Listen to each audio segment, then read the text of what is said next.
29 වෙනි ගාන මේකේ ප්‍රකාශ තුනක් තියෙනවා ABC කියලා. අපිට කියලා තියෙනවා UB විශාල UA. UA කියන්නේ අභ්‍යන්තර ශක්තිය.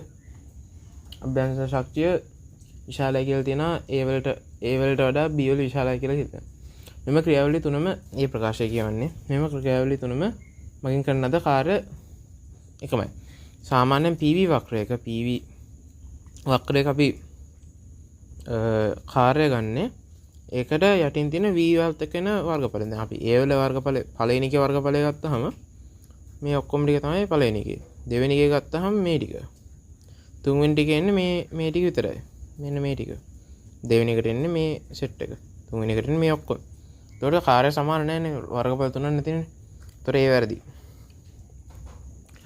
පතේ ඔස්සේ වායුව ගෙන යන විට තාපය අවශෝෂණය කරන අතර තුන පතේ ඔස්සේ ගෙන යන විට තාපය විමෝචනය කරයි. ඔක් ගන්න තියෙන්නේ අර සමීකරණ ඩෙල්ටා Q සමානයි ඩෙල්ටා U ධන ඩෙල්ටා W. එතකොට මේක දන්න ඔක්කොම පත පළවෙනි පතයයි තුන්වෙනි පතයයි තුනම ඩෙල්ටා W ධනනේ. ඒක අපිට කියන්න දෙන්නේ නැහැ. ඩෙල්ටා U අපි දන්න A වලට වඩා B විශාලයි කිව්වට දෙකම දන්න. මොකද මේක මෙතන ඉඳන් මෙතනට ගිහිල්ලා තින්නේ. උඩ පැත්තට ගිහිල්ලා තින්නේ. ඒතර මේක දන්න. ඒතර මේ දෙකම තාප අවශෝෂණය කරන එක. එච්චරයි. එතකොට B ප්‍රකාශනය වැරදි. C ප්‍රකාශනය ගත්තොත් B අවස්ථාවේදී වායුවේ උෂ්ණත්වය ඒ අවස්ථාවේ උෂ්ණත්වයට වඩා වැඩි. මේක වායු උෂ්ණත්වය රඳා පවතින්නේ අභ්‍යන්තර ශක්තියත් එක්ක. කියන්නේ U එක.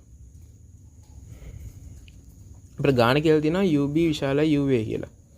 එතකොට T අනුලෝම සමානුපාතය ගන්න UB නම් එතකොට මේකේ තියෙන T එක මේකේ තියෙන T එකට වඩා වැඩිනේ. ඒක අපිට තේරෙනවානේ. එතකොට මේකෙන් එනවා මේකේ උෂ්ණත්වය වැඩි කියලා. එතකොට T වල UB වල උෂ්ණත්වය වැඩි. එතකොට C හරි.